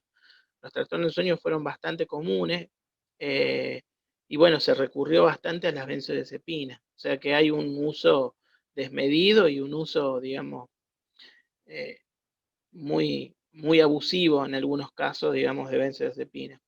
Bueno, entonces, las propiedades químicas son muy particulares, ¿no? Como yo le decía, miorrelajante, ansiolítico, antiepiléptico, hipnótico. Ahora, el tema es que se está utilizando la benzodiazepina para cualquier cosa, ¿no? Para cualquier tipo de molestia. O sea, si hay qué sé yo, cualquier médico que detecta una especie de molestia subjetiva en el paciente, toma benzodiazepina. Y hay algunos que ni siquiera recurren al médico, recurren a una farmacia directamente y el farmacéutico directamente le recomienda que tomen benzodiazepina. Entonces, fíjense cómo el sujeto, por un lado, intenta una normalización, digamos, de ese síntoma en la inmediatez, y por otro lado, cuando logran eso, no lo dejan de tomar. ¿Por qué? Porque lo que tienen miedo es volver a esa normalidad. Entonces, como tienen miedo de volver a esa normalidad, lo que hacen es tomar preventivamente el medicamento. Y ahí tenemos un montón de pacientes, digamos, que toman benzodiazepina hace 10 años, hay algunos que te dicen hace 20 años que tomo el medicamento, ¿no? Y entonces yo le digo, ¿pero por qué? ¿Hace 20 años que padece la enfermedad? No, no, lo tomo por las dudas, lo tomo para que no me vuelva, ¿no? Ni les digo nada a aquel que ha sufrido un trastorno de ansiedad. Estoy hablando de síntomas leves. Imagínense los síntomas que son un poco más, digamos, generan mucho más molestia. Por ejemplo, el ataque de pánico, ¿no? El ataque de pánico, el problema no es el ataque de pánico en sí, el problema es que el paciente le va a tener mucho pánico a tener el ataque de pánico, ¿no?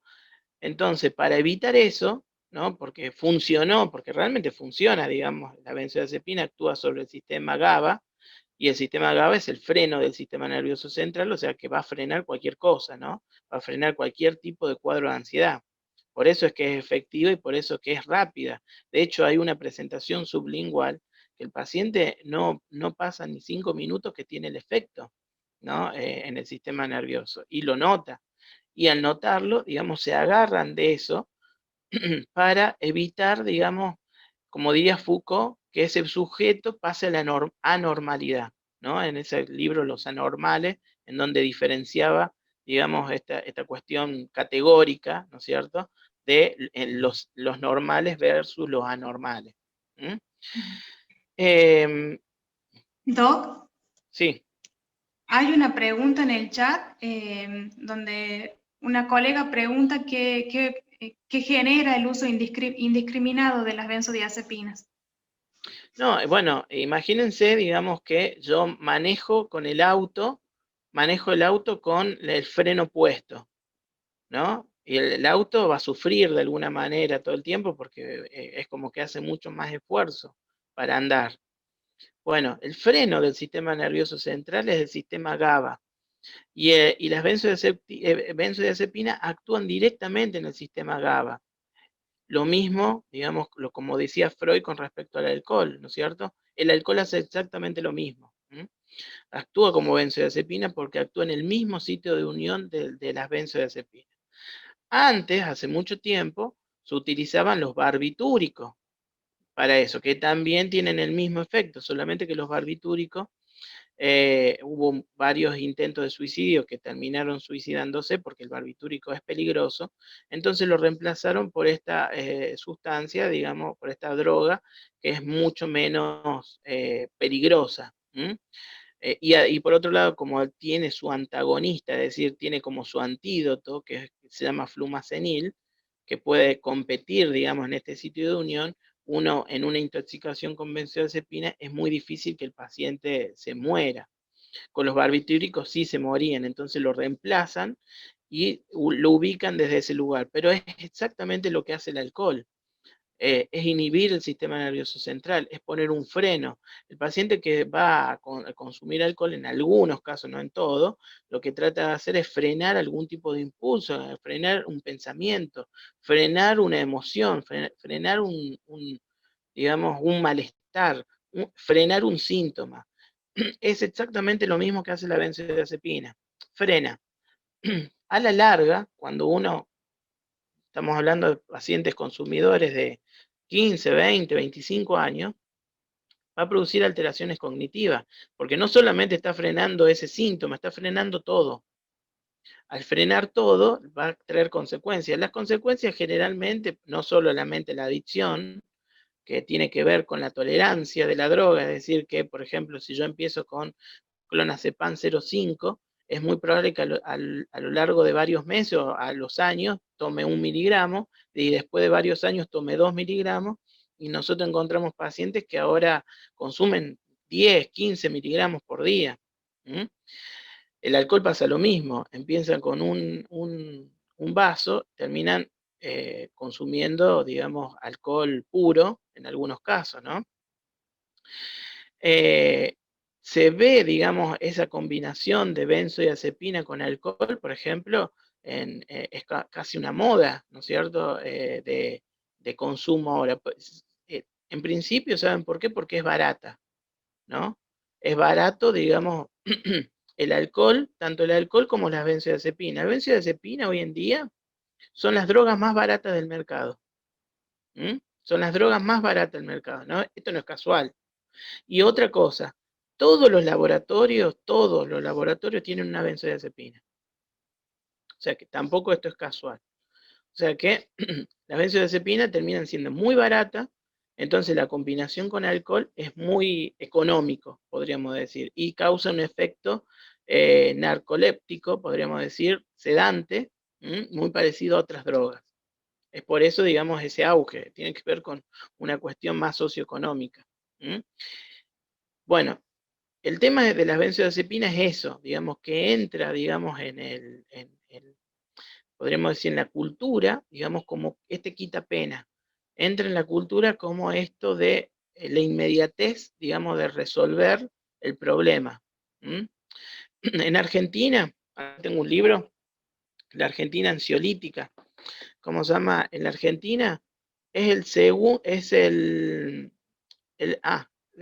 en la Argentina se consume, lo que más se consume en Argentina, esto según Cedronar, es el cigarrillo.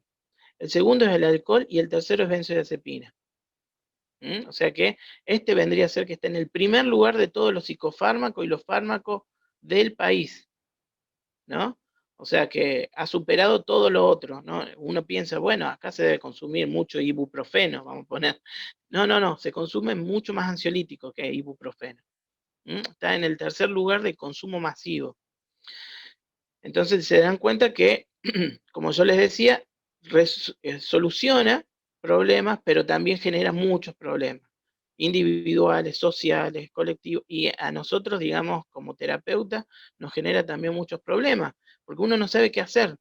Si se lo saco, si no se lo saco el medicamento, si le bajo de dosis, bueno, por eso es esto de el trabajo interdisciplinario, que es lo que yo les venía diciendo desde el principio.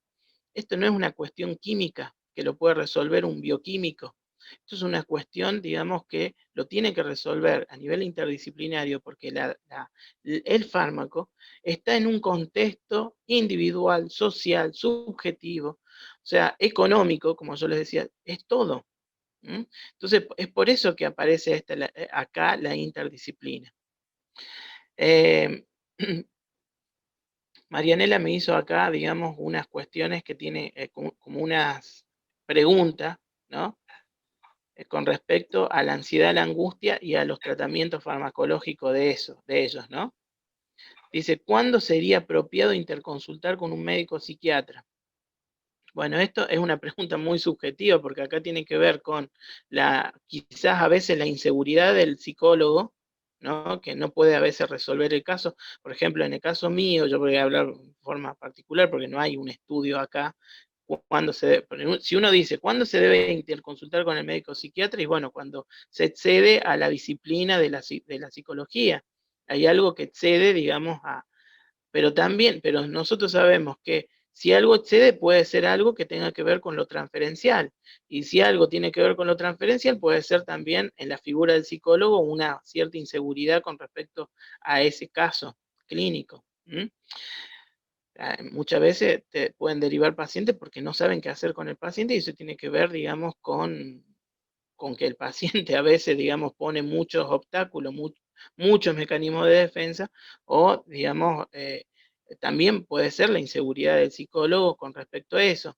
La cuestión es que la interdisciplina viene a sumar, nunca resta, ¿no? Nunca resta, digamos, los saberes nunca, si hay saberes en la interdisciplina se suman, no se restan, justamente es la disciplina en que resta, porque también encontramos ciertos colegas psicólogos en donde se resisten absolutamente, digamos, al fármaco.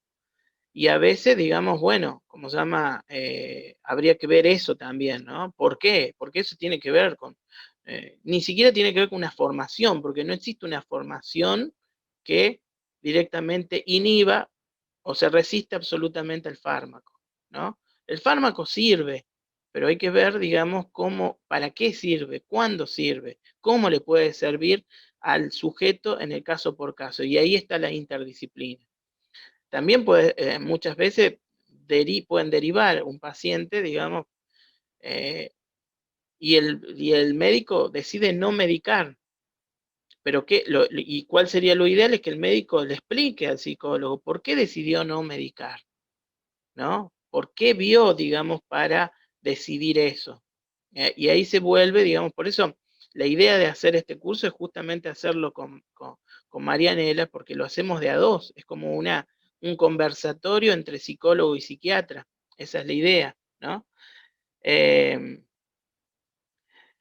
Bueno, la segunda pregunta de Marianela me dice, ¿cómo se trata farmacológicamente la ansiedad y la angustia? Bueno, en principio, digamos, yo estoy ahora abordando el tema de los ansiolíticos, pero algunos psiquiatras, casi la mayoría de los psiquiatras, optan, digamos, por medicarlo con antidepresivos. Lo vamos a ver en otro momento, a eso, ¿no?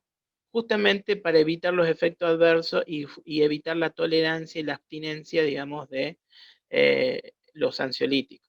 Pero eso lo vamos a ver en otro momento.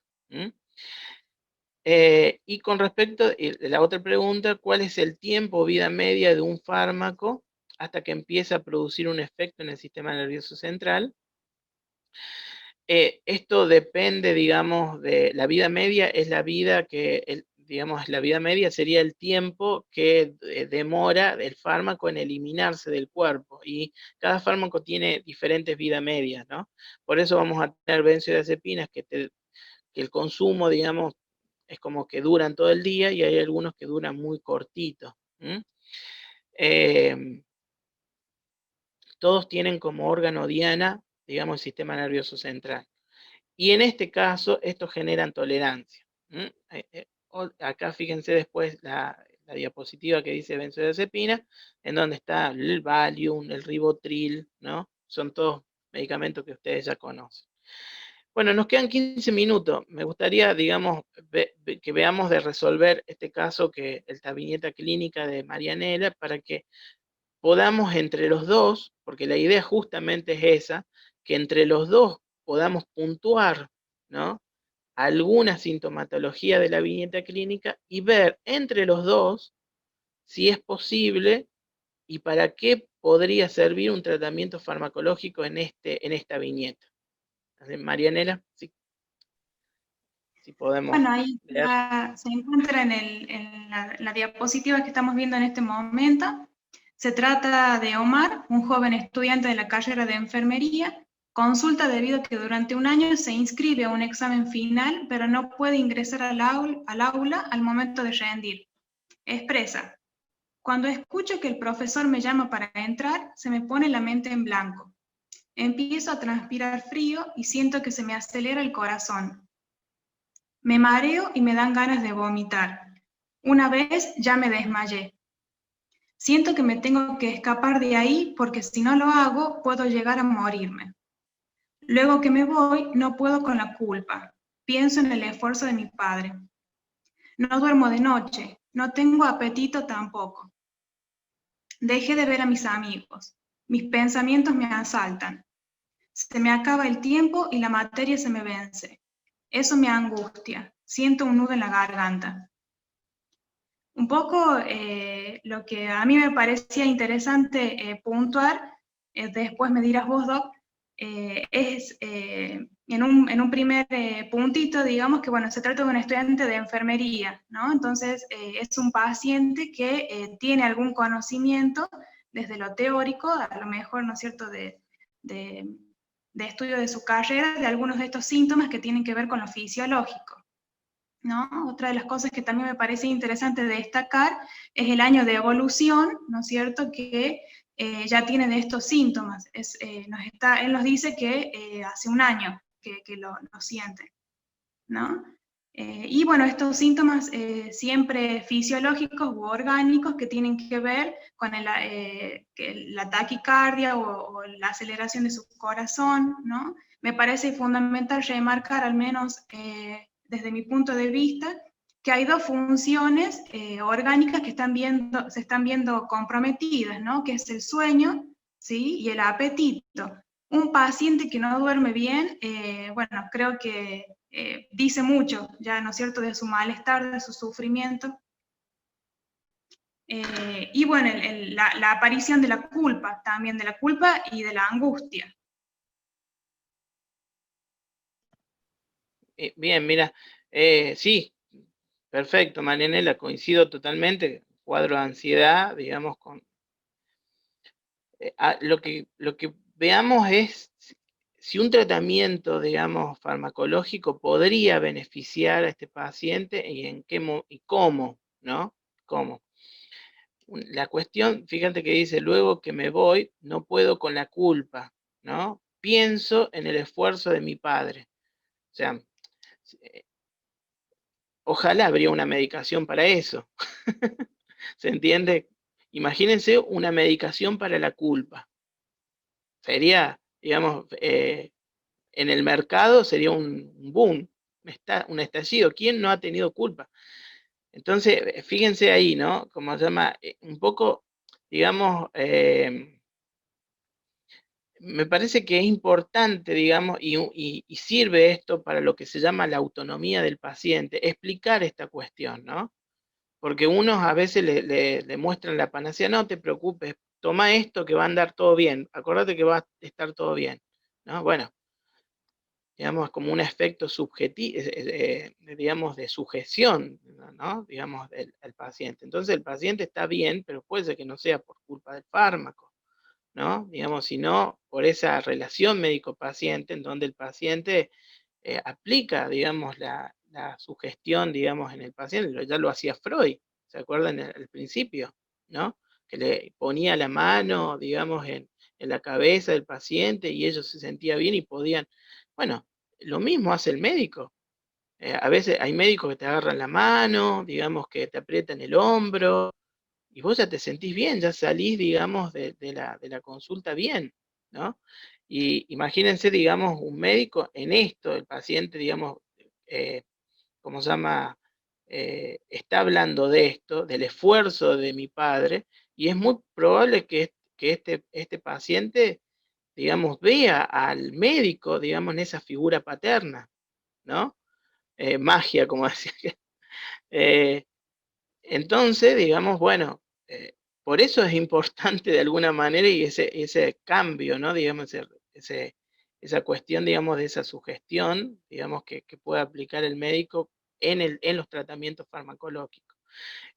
Tal cual como dice Marianela, digamos, acá hay una cuestión fisiológica que es el sueño, ¿no? No está durmiendo el paciente y bueno, no puede dormir, no tiene apetito, esto seguramente es secundario a la angustia, porque la angustia no te deja comer, ¿no? No tenés hambre cuando hay angustia, no hay hambre. Y bueno, no sé, Marianela, ¿qué dirías vos? Me gustaría tu opinión.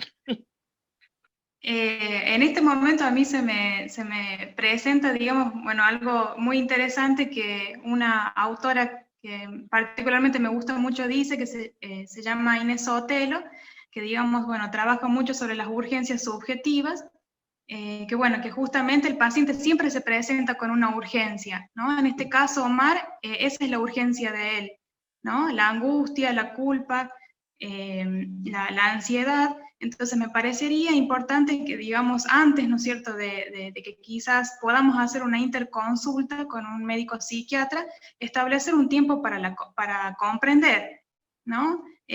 Porque creo que la urgencia, digamos, por ahí nos puede apresurar en ese sentido, ¿no es cierto? Sentimos que, bueno, que por ahí necesitamos hacer algo para calmar esas taquicardias, para calmar digamos, esa culpa, y me parecería que, bueno, que por ahí está bueno tomarse un tiempo también para seguir escuchando, ¿no? Para poder establecer ese límite o esa escansión, ¿no es cierto?, para comprender.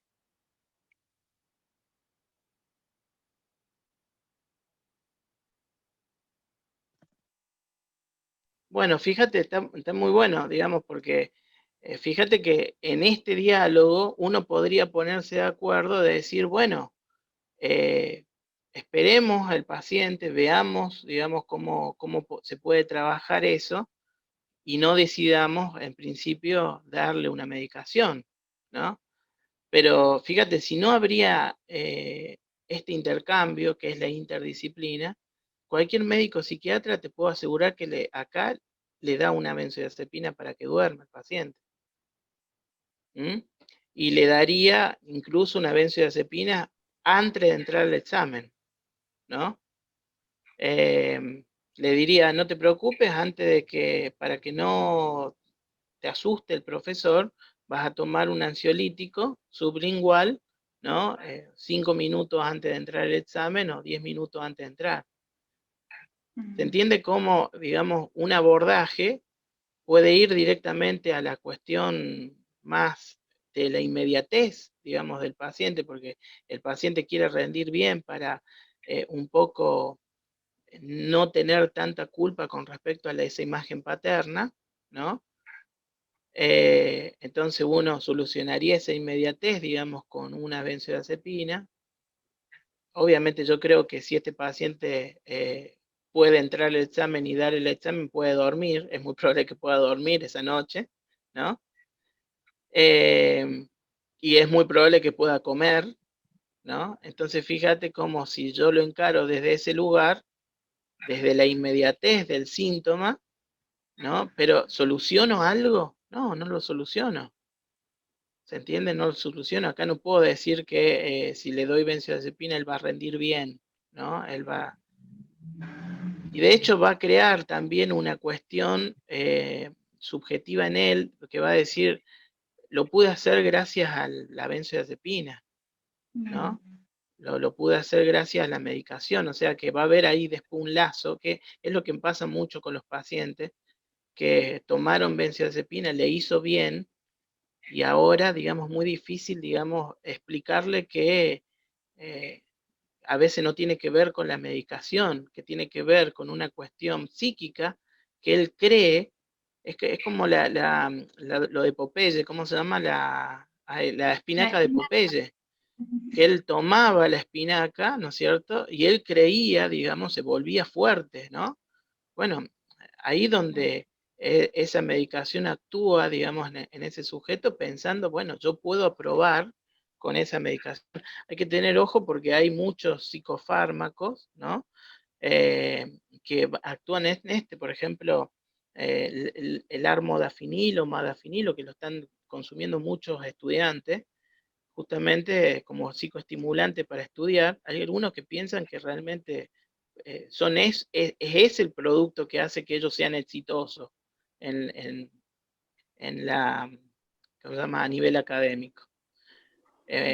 Por eso, vos fíjate lo lindo que es trabajar en interdisciplina, que se puede dialogar así, y lo feo que trabajar solo también, ¿no? Que no tener un otro, digamos, que pueda... Y eso, imagínate, digamos, en un paciente es muy importante también, ¿no? Digamos que ese diálogo que pueda hacer, ¿cómo se llama?, en el médico y el psiquiatra con respecto a un objetivo terapéutico. Creo que los tratamientos fracasan cuando no hay objetivos terapéuticos, ¿no? Más que si se da o no medicación. No sé qué opina el resto. A mí me parecía interesante destacar los aportes de los colegas que están haciendo en el chat, Doc. Nos dicen de que muchas veces una entrevista, ¿no es cierto?, ya tiene un efecto terapéutico. Solana.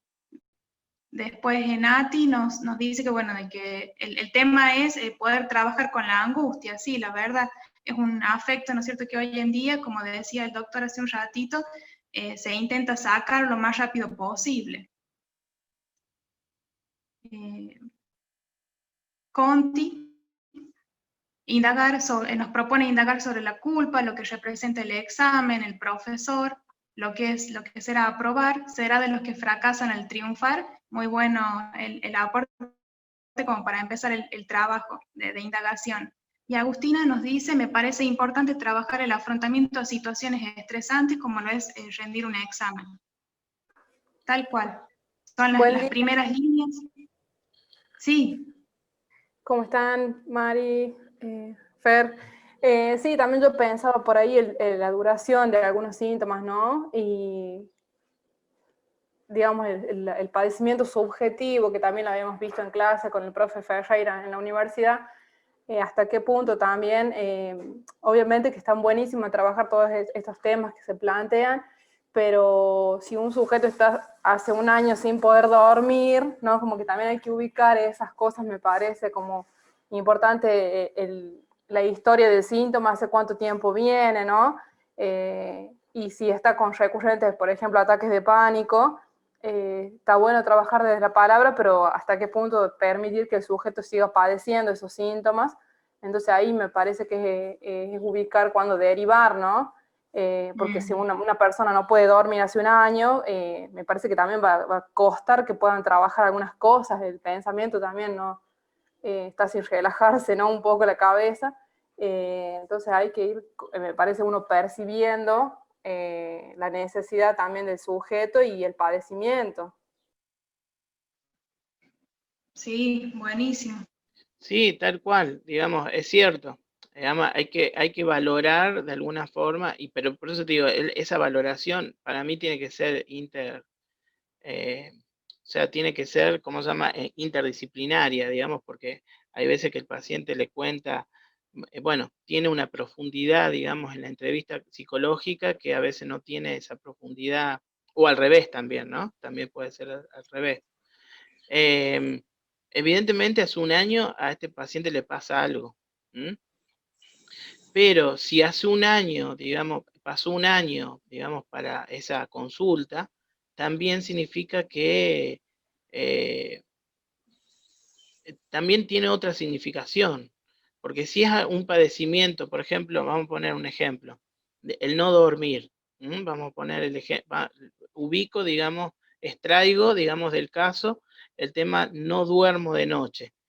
Yo indagaría eso porque el sujeto no puede dormir, si yo no duermo una sola noche, al otro día estoy destruido.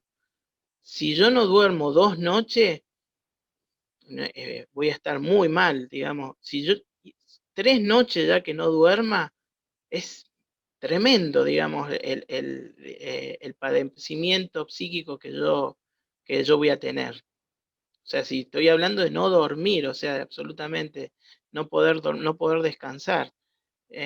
No, un año sería insoportable. O sea que me parece que habría que extraer eso, porque esto es una viñeta clínica, extraerlo y decir, a ver, el dormir, ¿a qué se refiere, digamos, con no duermo a la noche, ¿no? Capaz que duerme en el día, estudio a la noche, bueno, miles de hipótesis porque no es un caso, digamos, que no es un caso real, digamos, ¿no? Es un caso extraído, digamos, de internet, pero es para un poco del ejemplo.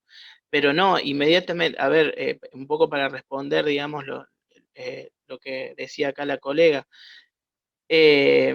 Un paciente, digamos, que no puede dormir 2 días o 3 días y viene a la consulta, uno lo nota, digamos, inmediatamente en ese caso se le da una medicación, porque es como decís vos, no se puede hacer sufrir un paciente, digamos, innecesariamente. Después resolveremos lo demás, ¿no es cierto?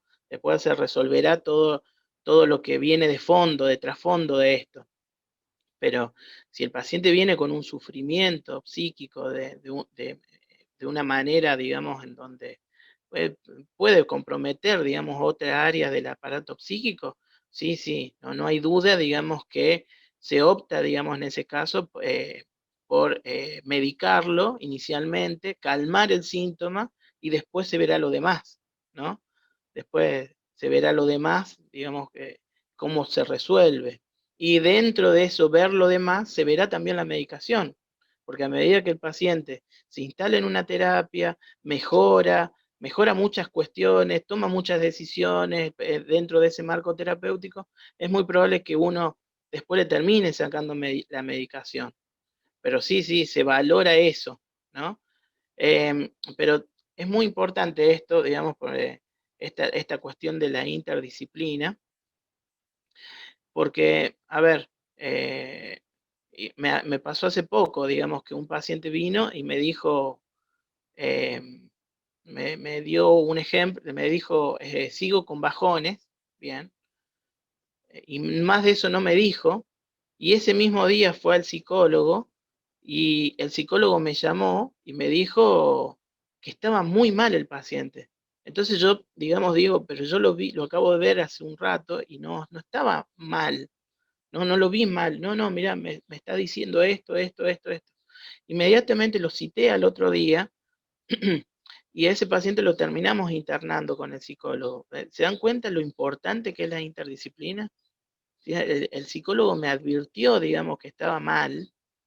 Yo lo cité y ya, la verdad no sé por qué a mí no me contó y al psicólogo sí, pero eso pasa, es muy común a veces, ¿no? Que puedan abrirse más con uno que con otro. Y me advirtió de algo que era grave, se entiende que era bastante grave. Pero si yo no hubiese apostado a la interdisciplina, o sea, las consecuencias, digamos, hubiese sido terribles. ¿Se entiende por qué es tan importante esa mirada, digamos, de esa disciplina? O sea, yo tengo que entender que mi disciplina no está completa. Si yo supongo que mi disciplina es completa, ahí es donde cometo los errores. Entonces yo tengo que suponer que mi disciplina tengo un punto negro, podríamos decir. Hay algo que no ve. ¿Mm? Bueno, creo que con eso traté de responder un poco lo que estaban preguntando. Sí. Bueno, muchas gracias, Doc. Gracias a los colegas también de vuelta que se han prendido y que han participado con los aportes. Les comentamos que, bueno, que un poquito la idea del próximo encuentro es trabajar sobre los antipsicóticos y antidepresivos, ¿sí? Nos parece, digamos, muy importante, bueno, el tema de la reflexión sobre estos cuadros, o más que todo, bueno, hoy en día están muy en boga, ¿no? Esto de las psicosis actuales, ¿sí? Que aparentemente, bueno, son psicosis no desencadenadas, pero por ahí también está bueno pensarlo desde la interdisciplina. Son casos que están buenos pensarlo desde la interdisciplina. Así que bueno, nos despedimos.